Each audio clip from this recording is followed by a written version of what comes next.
Hey guys, welcome back to Games of War. Today's episode is one I am very excited to share with you guys. It's going to be a pretty massive pickup video. I haven't done one of these since probably the end of summer of last year, so in that time I've acquired quite a few new games and some new consoles. Now before we get started, I just wanted to give a quick update on my game room tour. The bed is out of here. I've opened up quite a bit more space.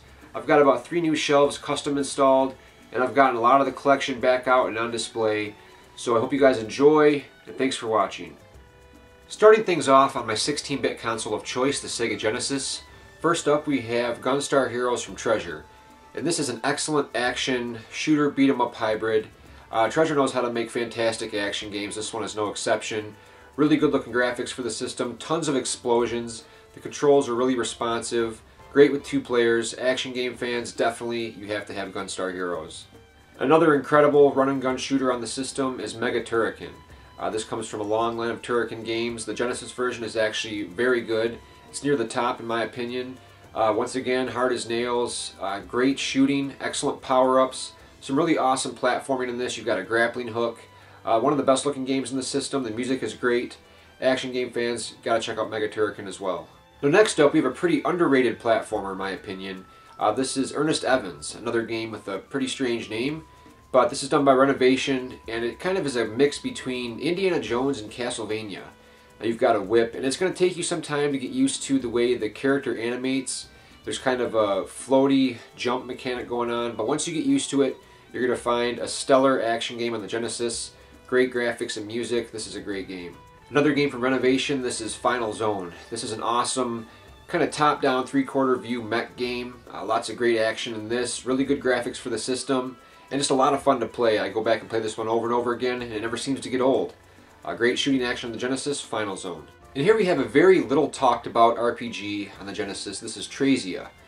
Now if you're an RPG fan, you're going to dig this right away. It's got a great story in my opinion.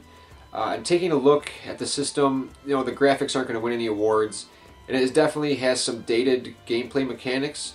But if you're a fan of RPGs and you want a Genesis, Trazia is definitely worth a look. I'm really liking this game. And next up, I was in a pinball kind of mood. First up, we have Dragon's Fury. Now this game is like a medieval pinball game. Really cool board designs. The special stages are awesome. They've got a real cool art style to them. And it's very challenging and a lot of fun to play. I can't speak for how real world the physics are, because I'm not too much of a pinball fan in real life. But this is a lot of fun to play on the Genesis. As is the sequel, Dragon's Revenge. This game is a little bit better looking than the first. Really cool bonus stages make a return. Really cool music, and the tables are just a lot of fun. There's always a lot going on. I'm a big fan of both of these pinball games on the Genesis.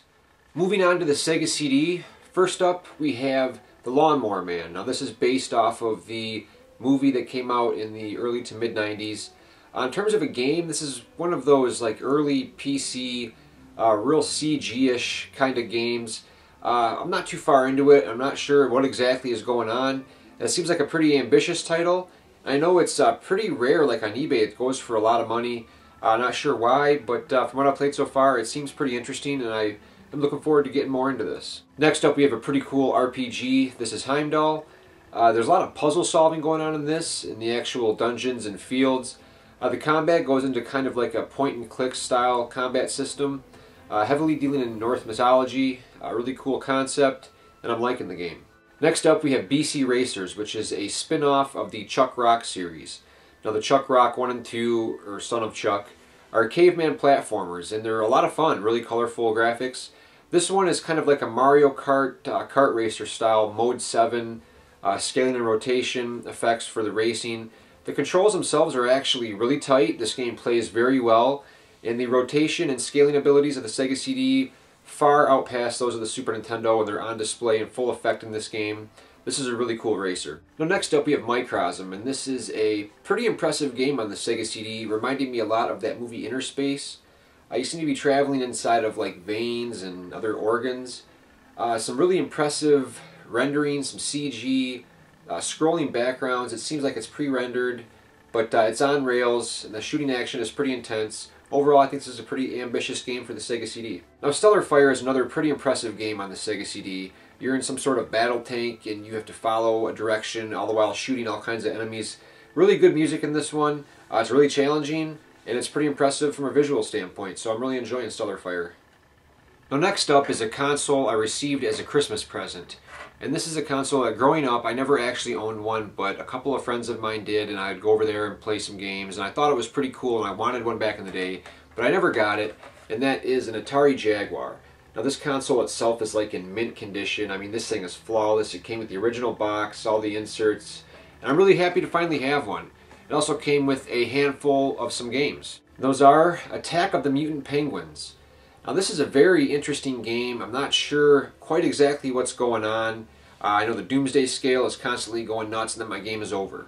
So I need to really get into the manual, read how to play this, and I think that I will enjoy it because I really like the look of the cartoony 2D visuals. Next up is Iron Soldier, and this is a fairly impressive for the time mech combat game.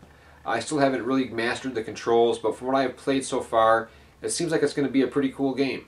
Then we have Power Drive Rally, which I'm really liking this game quite a bit. It's got like an RC Pro-Am style feel to it, top-down 3/4 view racing, really cool effects, great weather effects. You can power slide around the corners, really charming visuals, and just a great game all around.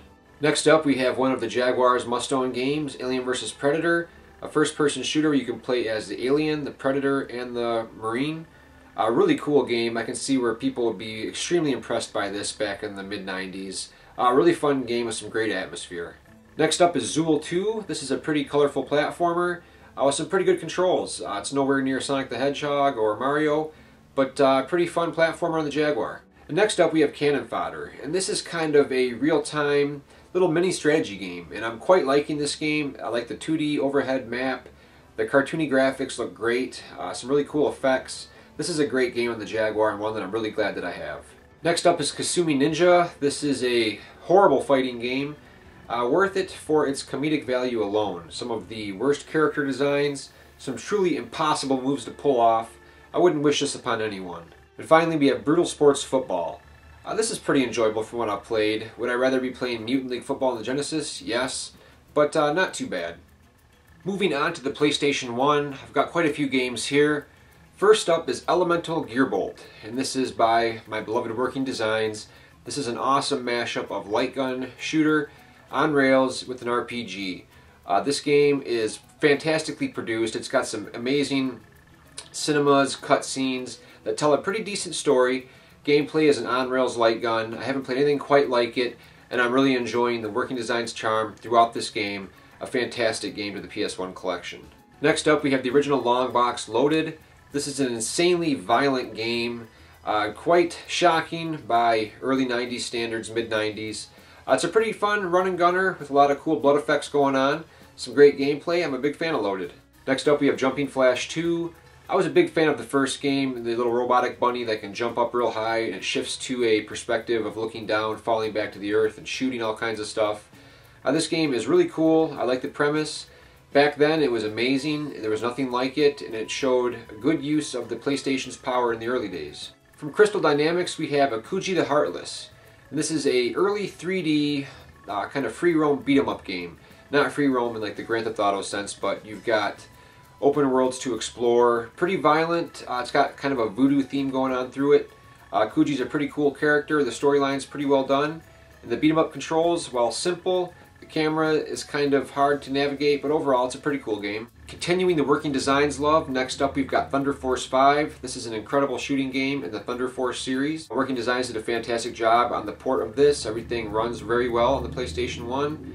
Great graphics and great music. This is an excellent shooter to the PlayStation 1's library. Next up we have another excellent shoot 'em up. This is Raystorm, once again from Working Designs Spaz label.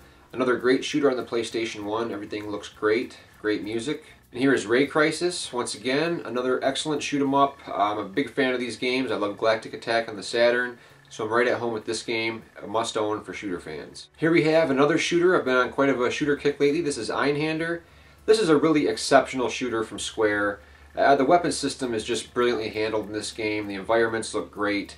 This is definitely a must-own for shooter fans in the PlayStation 1. Einhander is great. Another game from Crystal Dynamics, we have Ninja. This is kind of a pretty detailed beat 'em up. You play as a ninja, obviously, and the graphics are pretty good in this. Some pretty cool beat 'em up controls and a pretty lengthy quest. Very difficult. Once again, the camera is going to be your biggest enemy. But Ninja is a very good game. I really enjoyed this one. My buddy Pete Dorr recommended this to me. This is Omega Boost. The guys at Polyphony Digital make great racers, but they also know how to make one hell of a shooter. This is an excellent game on the PlayStation 1. I was amazed by how good this game looks, how smooth everything runs. Action shooter fans, definitely check out Omega Boost. Next up we have Critical Depth. Now this is a game that is by the makers of Twisted Metal. Take that car combat formula, put it underwater with submarines and different vehicles of that nature, and you'll have Critical Depth. This is an excellent game, a lot of fun. If you're a Twisted Metal fan, definitely check out Critical Depth. And here we have The Legend of Dragoon. I never played this game back in the PS1 days, so I'm really happy to have it, and I can't wait to sink my teeth into this meaty RPG. Here we have the sequel to Chrono Trigger. This is Chrono Cross. Once again, I never played this back in the day. I've beaten Chrono Trigger multiple times. I love the game, so I'm very excited to play Chrono Cross. Next up, we have Deception 3 Dark Illusion. And I was a big fan of the original Tecmo's Deception. I remember playing it, finishing it way back in the day, and I really enjoyed its intuitive trap system, the vicious kills, and the overall mood and storyline.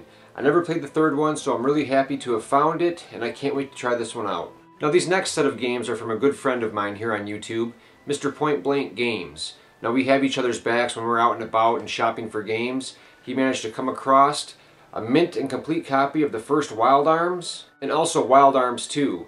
Now this is an RPG series that I have never played, and I'm really looking forward to giving it a try. I've heard really good things about it, and I'm excited to finally give this series a try. He also found me an extremely mint and pristine copy of the original D.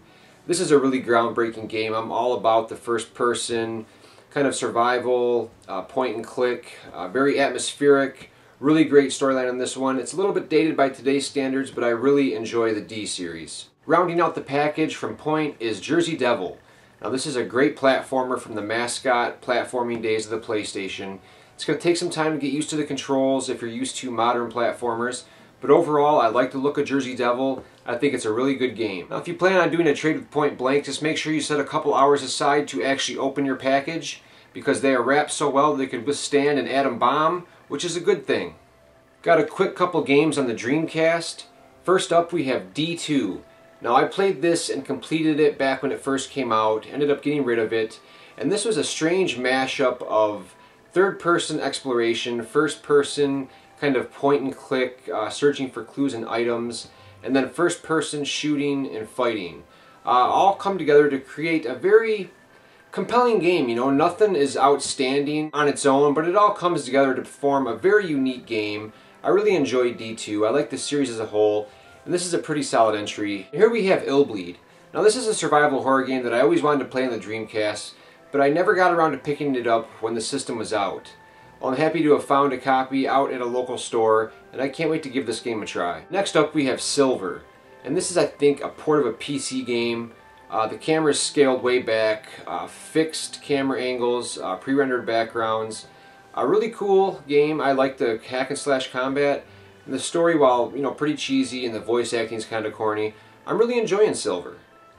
Moving on to the PlayStation 2, first up from Working Designs we have Sylphied, and this is an update to the original Sega CD shooter, looking better than ever on the PlayStation 2, really solid graphics, great soundtrack, excellent power-ups. Shoot 'em up fans, definitely take a look at the original Sylphied on the Sega CD, and definitely check out the newest game on the PS2. This is a fantastic shooter. And next up we have Soul Reaver 2 from Crystal Dynamics. And I'm such a huge fan of the Legacy of Kain series. I would love to see an HD collection with all of the older games. And with Crystal Dynamics' brand new Tomb Raider, seeing how good that has come out, I'd love to see a brand new entry in the Legacy of Kain series. Just deep, epic, story-driven vampire chronicles with awesome puzzles. Great mood, great setting. The voice acting is stellar in each of these games. It tells an excellent tale. Bring out a new Legacy of Kain game, please. Now, if you follow the channel, you'll know that my favorite strategy RPG series of all time is Shining Force. On the PS2, they branched off and did some action, RPG, beat-em-ups. First up, we have Shining Tears. And this is a beautiful hand-drawn, animated beat-em-up with a two-player mode. Some really interesting characters in this one. The gameplay can get a little repetitive, but the visual style is so strong in this game, and the story is quite interesting. I really enjoy Shining Tears. Next up came Shining Force Neo, and this is more of a story-driven, single-player, Pretty epic action RPG. I really enjoy the Shining Force action games. A lot of people get upset that they didn't make any more strategy RPGs, but I'm okay with this one. Max is a goofy character. The voice acting is pretty awful, but there's some really nice cutscenes, nice animations, and it's got a decent story. Some great gameplay in this one. Hack and slash fans, definitely check out Shining Force Neo. And the final Shining entry on the PS2, this is Shining Force EXA. Now this game takes the single-player epic action RPG, takes it one step further with giving you the Geo Fortress, where you have a fortress at your disposal, and in real time you can be in the middle of a mission, you can be summoned back to the fortress to defend it, you can upgrade this fortress. It's a really cool gameplay mechanic, it's enjoyable. The single-player quest is very much enjoyable, the graphics are great, and the music rocks. Shining Force EXA is one of my favorite Shining Force games post-Genesis. Moving on to the original Xbox, my buddy Corn Muffin, Joe, speaks very highly of Call of Cthulhu, H.P. Lovecraft influenced first-person kind of survival horror, real dark and moody game. I'm really anxious to give this a try. I played it for about an hour and it starts off really good. I'm really liking the direction, the pacing, and the overall atmosphere of this game. Call of Cthulhu, I'm really looking forward to playing more of it. And here we have Cyanide on the original Xbox. This is an exclusive. It's an awesome shooter, some great weapons and power-ups. I like the graphical style of this. And if you're into shoot 'em ups and you like flying in a spaceship and shooting lots of enemies, then definitely take a look at Cyanide. And here we have Arx Fatalis. Now I've never played this game. I've always had my eye on it. I wanted it when the Xbox was out and in its glory. I never did get around to picking it up, so I'm really happy to have found a copy on the cheap in a local store in my area. Definitely looking forward to giving this a try. Next up, we have one of the few traditional RPGs available, created specifically for the Xbox. This is Sudeki. Now I owned this back when it first came out and put a few hours into it, and then ended up getting rid of it for whatever reason, so I'm happy to have picked this back up and really want to get into this and see what it's all about. RPG fans that own an Xbox, you don't have a whole lot of choices, so definitely check out Sudeki. Next up on the Xbox, we have the Kingdom Under Fire games. Now I've played a little bit of these and they're kind of like light real-time strategy elements, issuing orders and such, mixed with a beat-em-up similar to 99 Nights. I haven't played too much of these. I've always wanted to give them a try, so I'm happy to have picked them up. Moving on to the handhelds on the 3DS, I picked up Castlevania Lords of Shadow Mirrors of Fate. And I'm really enjoying this game as a Castlevania game and as a sequel to Lords of Shadow. I must say the 3D is stunning in this game. There's many times I've just stopped and just stared at how great the 3D looks when turned on all the way up. Some stunning 2.5D environments, some really cool gameplay elements. It's got some of my favorite characters ever in a Castlevania game. I'm really enjoying this. If you're a fan of Lords of Shadow, you definitely have to pick up Mirrors of Fate. Here we have the sequel to 999, Virtue's Last Reward. Another amazing game if you're into graphic novel, visual novel style games. You simply must own this game, but please do yourself a favor, play 999 and at least experience some of the multiple endings before you go into this game, because you will simply miss a lot of the information. It will fly over your head. But definitely two strong games, 999, Virtue's Last Reward, are definite must-buys if you're a fan of the visual novel style gameplay. And here we have Etrian Odyssey 4. I will admit I have never played the previous 3 games, so this is the first in the series for me. I'm not generally too much into the first-person dungeon crawlers, but this one looks really intriguing to me, and I'm willing to give this series a start. Here we have Fire Emblem, and overall this series is probably second to Shining Force in my strategy RPG series. Very close second at that. I love the Fire Emblem games, and this one I've almost completed it and it is excellent. Definitely worthy of the Fire Emblem name, and one of the best in the series. Next up we have Luigi's Mansion. I was such a huge fan of the original Luigi's Mansion. I enjoyed the first Luigi's Mansion more than any Mario game that I have ever played. And this second one is just chock full of good old-fashioned Nintendo charm. Luigi's an extremely likable character for me. I love the environments in this game, the gameplay. I love the overall like kind of haunted mansion feel to it. Just a real masterpiece on the 3DS and highly recommended. Moving on to the PlayStation Vita, I managed to pick up a all-white limited edition Assassin's Creed Liberation bundle. I love the PlayStation Vita. I know that games are on the way, they're coming. And I can't wait for some of the new Ys games, some of the new RPGs, and Soul Sacrifice coming up. I've recently picked up Silent Hill Book of Memories, and I think it's a fantastic dungeon crawler style game with a heavy emphasis on maintaining weapons, and storyline. The combat is pretty cool in this. It's a co-op game, so it's a lot of fun playing with a friend. Definitely a change up for the Silent Hill series, but as a dungeon crawler, I really enjoy it. Now, next up we have Ragnarok Odyssey. This is the Mercenaries edition. I really want an epic RPG single player, just a traditional RPG in the Vita. This is not that, but it's a lot of fun taking different quests, teaming up with friends. The combat's really nice, the graphics look great on the Vita, and it's got a great soundtrack. There's some pretty cool extras in here. I'll definitely take this one from Xseed. Moving on to the PS3, I picked up Ni no Kuni. This is the Wizards edition, and I am absolutely in love with this game. I think it's one of the best RPGs this generation. Very charming, excellent graphics. I'm sure if you're into RPGs, you've heard all about this game, and it's definitely worth it. Next up we have Metal Gear Rising: Revengeance. I'm not too big into the Metal Gear games, but I'm a big fan of Platinum games, and I think this is an excellent beat 'em up. It's got one of the best combat systems I've ever seen. The physics are amazing when you can slice things up in any direction.